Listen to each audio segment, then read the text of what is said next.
গুয়ার্নেরি,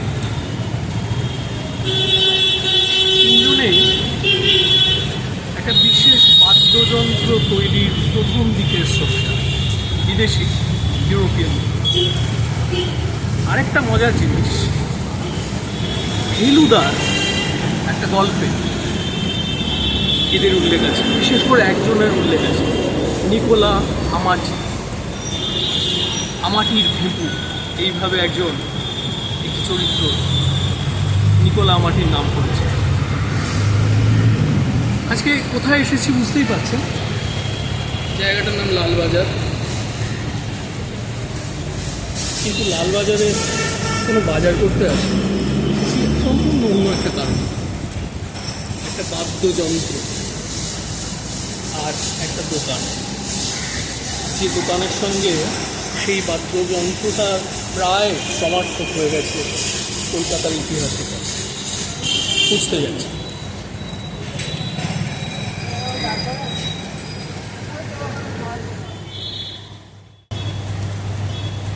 বেহালা, বেহালা, বেহালা।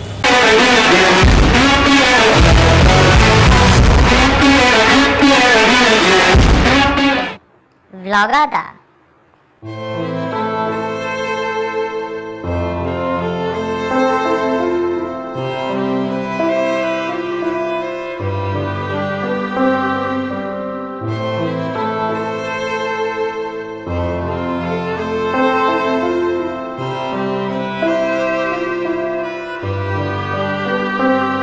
বর্তমান নাম রবীন্দ্র সরণি, আগের নাম ছিল চিতপুর রোড।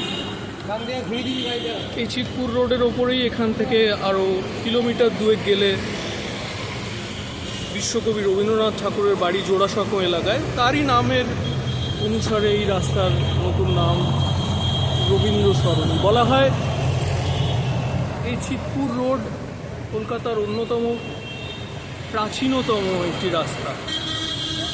দীর্ঘ দিন আগে থেকে কলকাতায় কালীঘাটের তীর্থযাত্রীরা এই পথে আসতেন।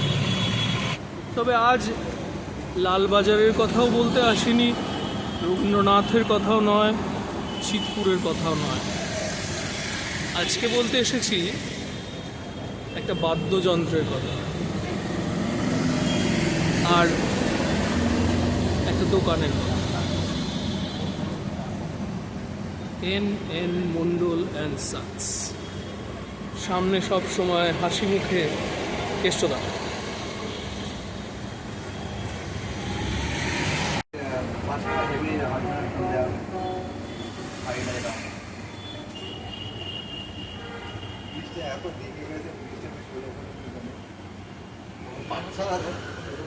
মতন করেছে কোনটি আছে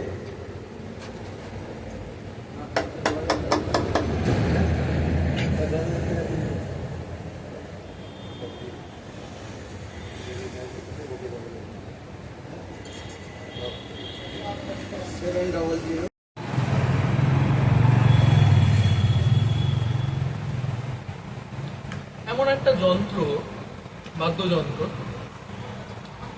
যেটার আলাদাভাবে একটা বাংলা নাম আছে। সচরাচর ভারতীয় রাগ সঙ্গীতের যে বাদ্যযন্ত্রগুলো আমরা দেখি, তার শুধুমাত্র ভারতীয় নাম থাকে। আজ যেখানে এসেছি চিতপুরে, সেখানে এমন একটা তীর্থস্থানে এসেছি, সেখানে এমন একটা বাদ্যযন্ত্র তৈরি থেকে আরম্ভ করে রিপেয়ার পর্যন্ত নানা ধরনের কাজ হয়। সেই যন্ত্রটা আদতে পশ্চিমে তৈরি একটা বাদ্যযন্ত্র কিভাবে ভারত আত্মীকরণ করে নিল, তার নিজের মতো করে গড়ে নিল, তারই একটা ছোট গল্প আজকে আপনাদের বলব। যন্ত্রটার নাম বেহালা। বেহালা ভারতীয় নাম, কিন্তু পশ্চিমী নাম ভায়োলিন। এই ভায়োলিন কি করে বেহালা হলো, তার সঙ্গে এই চিতপুরের একটা বিশেষ জায়গা, যেটাকে আমি তীর্থস্থান বলছি, সেটার কি করে সংযুক্তিকরণ হলো, এর সঙ্গে কি করে একজন বিশ্ববিখ্যাত ভায়োলিন প্লেয়ার মিস্টার ইয়েহুদি মেনুহিনের নাম জড়িয়ে গেল, সব কিছু আজকে জানতে এসেছি যেখানে এই জায়গাটার নাম এন মন্ডল অ্যান্ড সন্স। এরপরের গল্পটা বংশধরের মতো। কেষ্টদার পাশে এসে বসে আছি। কেষ্টদা, আপনি বলুন এই দোকানটা সম্পর্কে, যে দোকানটাকে আমি এক্ষুনি বললাম তীর্থস্থান, এই দোকানটার সঙ্গে কলকাতার ইতিহাসের একটা বিশেষ অধ্যায় ভীষণভাবে জড়িয়ে আছে। সেটা কি, কেন, কিভাবে হলো একটু বলুন না। এখানে অনেকদিন এসছে, তারপরে এখানে যত বাইরের যত ফরেনাররা আছে, মেলিনে আছে, জিগমন্ডি আছে, গ্যাসপাট গ্যাসেডো আছে, আইজিক এস্টার্ন আছে, হ্যাঁ, আরও সব আছে। এরা সব এটা ব্রিটিশ আমলে কিন্তু বাবার কাছে এসেছিলেন। আপনার বাবার নাম নগেন্দ্রনাথ মন্ডল, এন মন্ডল। এই দোকানটা তৈরি কার? আমার ঠাকুরদার। তার নাম কি ছিল? Kedarnath K N Mondal. আচ্ছা, কিভাবে এই দোকানটা এখানে তৈরি হয়? মানে এই বাড়িটা তো খুব পুরনো। এই বাড়িটার এই দোকানটা আমি যতদূর পড়েছি 135 বছরের পুরনো দোকান। না, আমাদের মোটামুটি 190 বছরের দোকান। আবার 190? আচ্ছা, এইখানে এই যে শুধুই ভায়োলিন? না, সব কিছু আছে। পেয়ালা আছে, সেতার আছে, তারপরে হারমোনিয়াম আছে, গিটার আছে, সব কিছু। আমাদের এই ঘরটা হচ্ছে শুধু বেহালার ডিপার্টমেন্ট, আর ও ক্লাসের যে ঘরটা রয়েছে ওগুলো হচ্ছে সব অন্যান্য বাদ্যযন্ত্রের কাজকর্ম ওখানে হয়। আচ্ছা, আমাকে একটা জিনিস বলুন কেষ্টদা, আপনি তো একজন জীবন্ত কিংবদন্তি হয়ে গেছেন।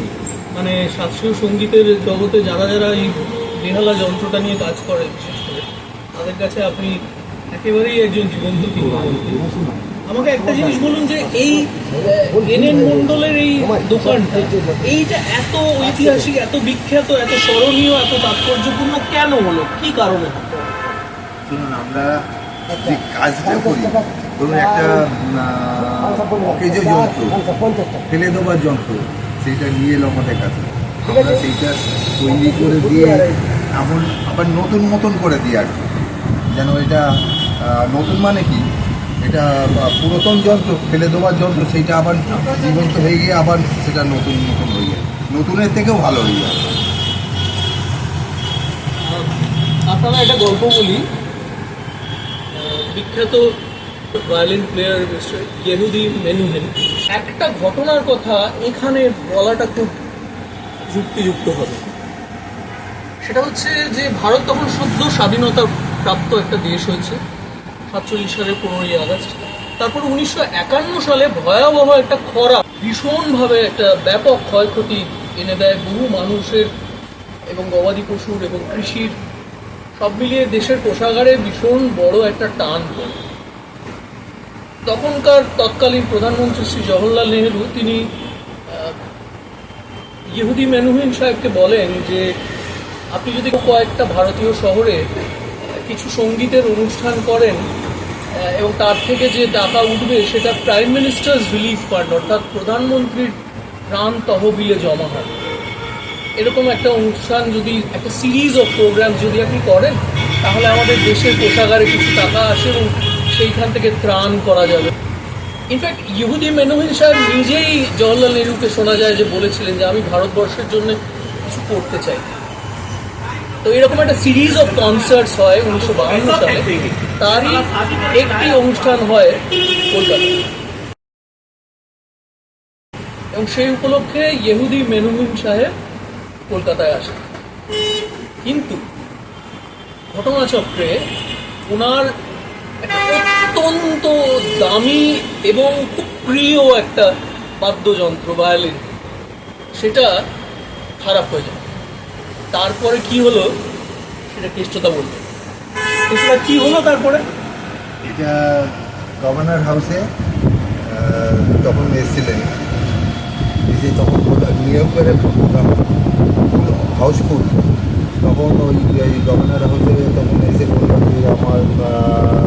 যে আমার বাইকটা খারাপ হয়ে গেছে, তা ওইখানে আমি লন্ডন থেকে সাইকেল নিয়ে আসবো, তারপরে আমি এসে আবার দুর্গম তখন 52 সালে আমাদের এখানে গভর্নর ছিলেন অনেক অধিকারী না আমার ছিলেন, তো উনি বললেন কেন আমাদের এখানে ভারতে কোনো লেখা নেই, তখন বলতে আছে গভর্নরের গাড়ি পাঠাতে ব্যাপার যেতে হবে কেন কিন্তু বাজার ছিল চেয়েছিল বলে না বলো চাকরি থাকে তো দেওয়া যায় না। ইংরেজিতে কথাবার্তা হচ্ছে। হ্যাঁ, আচ্ছা, তারপরে বললো যে আমার ডিফেক্ট কোথায় কী আছে বলো সেটা, তা যেখানে খোলা ছিল আর কি সেখানে চেপে চলে আসি বলতেই আওয়াজ বাড়িতে গাড়ি এসে বলে আবার ছেড়ে দিতে আবার লাইট সাউন্ড আবার এরকম 2-3 বার করতে করতে এই জায়গাটাই গন্ডগোল আছে। তখন বলে যে এটা তো আমাদের দোকানে যেতে হবে, এখানে তো আমার সব টুলস নেই, এটা আপনি যান গিয়ে দোকান থেকে কী কী যন্ত্রপাতি লাগবে আপনি নিয়ে আসুন, এসে গভর্নর হাউসে বসেই ইনকোয়ারি করেছে। তারপরে পরে তখন বললো যে কত টাকা লাগছে, তখন বড় 100 টাকার নোটের মাটি ছিল, তখন মেয়ের পুলিশকে এসেছিলেন, তা আপনি তো আমাদের এখানে গেছি, এসেছেন আপনাকে তো সব কিছু নিতে পারি না, আর আমাদের যে বাড়িটা ছিল সোনার সিটে পড়ে গেল, আর নিয়োগ করে তো হাউসফুল, একটাও টিকিট নেই, সামনে রয়ে মাঝখানে একটা আলাদা সিট দিয়ে দেয়, সেখানে বসে তারপরে এবং তার সঙ্গে সঙ্গে যেটা হয় যে ইহুদি মেনুয়েল সাহেব একটা কলম লিখেও দেন এবং লিখে দেন যে উনি ওনার এই যে এনএন মণ্ডল মশাইয়ের সারানো যে ভায়োলিন সেটা ওনাকে খুব খুব ওনাকে তৃপ্ত করেছে এবং ওনার যে সারানো সেটাতে উনি খুব খুশি হয়েছে। সেই সার্টিফিকেট, অরিজিনাল সার্টিফিকেট মাথার উপরে রয়েছে।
ভারতীয় যারা ধরুন বাদ্যযন্ত্রের ভায়োলিনের মূলত শিল্পী, তাদের মধ্যে দু একজনের কথা বলুন, মানে হিন্দুস্তানি ক্লাসিক্যাল মিউজিক আর কর্ণাটিক তাদের মধ্যে কার কার পা পড়েছে এখানে, কে কে আসতেন?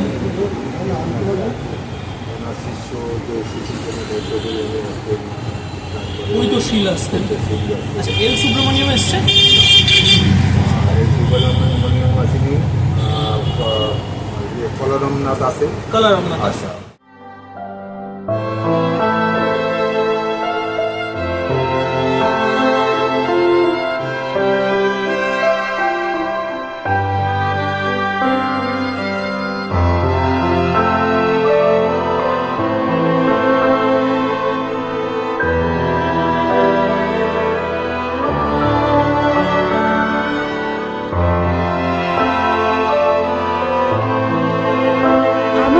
ভিডিওটি যদি আপনাদের ভালো লেগে থাকে তাহলে অতি অবশ্যই লাইক, শেয়ার এবং সাবস্ক্রাইব করতে ভুলবেন না। ব্লগাদা